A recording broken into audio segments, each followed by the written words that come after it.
നമസ്കാരം. Paper currency ഒഴിവാക്കി പ്ലാസ്റ്റിക്കിലേക്ക് കൂടുമാറാൻ reserve bank of India. Paper currency അച്ചടിക്കുന്നതിനുള്ള ചിലവുകൾ കുതിച്ചു വരികയും കോടിക്കണക്കിന് മുഷിഞ്ഞ നോട്ടുകൾ എല്ലാ വർഷവും പ്രചാരത്തിൽ നിന്ന് പിൻവലിക്കുകയും ചെയ്യുന്നത് മുന്നിൽ കണ്ടാണ് റിസർവ് ബാങ്കിന്റെ കൂടുമാറ്റം. ഒരു ദശാബ്ദം മുമ്പ് ആദ്യമായി ഉയർന്നു വന്ന ഒരു നിർദ്ദേശം പുനരുജ്ജീവിപ്പിച്ചുകൊണ്ട് പോളിമർ നോട്ടുകൾ പ്രചാരത്തിലാക്കുന്നതിനെ കുറിച്ചാണ് ഇപ്പോൾ RBIയുടെ ആലോചന. ഇവ കൂടുതൽ കാലം ഈടു നിൽക്കുന്നു എന്നതാണ് പ്രധാന നേട്ടം. സമീപ ഭാവിയിൽ തന്നെ ഒരു പൈലറ്റ് പ്രൊജക്ട് RBI പ്രഖ്യാപിച്ചേക്കും.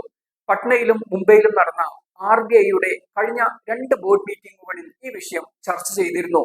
ദൈനംദിന ഉപയോഗത്തിൽ എത്ര വേഗത്തിൽ തേയ്മാനം സംഭവിക്കുന്നു എന്ന് കണക്കിലെടുത്ത് പ്രത്യേകിച്ച് 10 രൂപ 20 രൂപ നോട്ടുകളിലാവും ആദ്യ പരീക്ഷണം.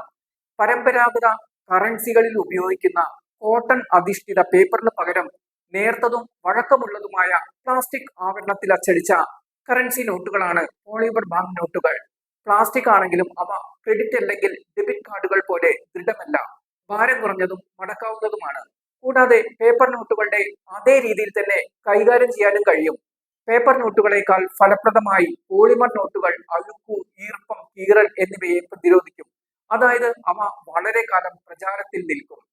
മൈക്രോ ഓപ്റ്റിക് ഹോളോഗ്രാമുകൾ, പ്രത്യേക മഷികൾ എന്നിവ ഉൾപ്പെടെയുള്ള നൂതന സുരക്ഷാ സവിശേഷതകളും ഈ നോട്ടുകളിൽ ഉണ്ടാവും. അതിനാൽ ഇവ വ്യാജമായി സൃഷ്ടിക്കാൻ കഴിയുകയില്ല. കൂടുതൽ കാലം നിലനിൽക്കുന്നതിനാൽ കേടുവന്ന നോട്ടുകൾ ഉടൻ തന്നെ മാറ്റി നൽകേണ്ട അവസ്ഥയും RBIക്ക് വരില്ല.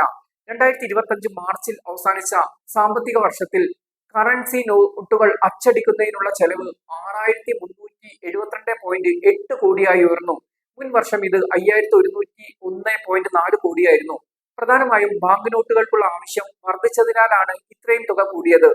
മുഷിഞ്ഞ നോട്ടുകളുടെ ഉപയോഗവും അതേസമയം വർദ്ധിച്ചു. 2025 സാമ്പത്തിക വർഷത്തിൽ ഏകദേശം 23.8 ബില്യൺ മുഷിഞ്ഞ നോട്ടുകൾ പ്രചാരത്തിൽ നിന്ന് പിൻവലിച്ചു. മുൻ വർഷത്തെ 21.24 ബില്യൺ നോട്ടുകളിൽ നിന്ന് 12.3% വർധനമാണിത്. റിപ്പോർട്ട് അനുസരിച്ച് മുഷിഞ്ഞ നോട്ടുകളിൽ ഏറ്റവും കൂടുതൽ പങ്ക് 500 രൂപ നോട്ടുകളും തൊട്ടു പിന്നാലെ 100 രൂപ നോട്ടുകളുമാണ്.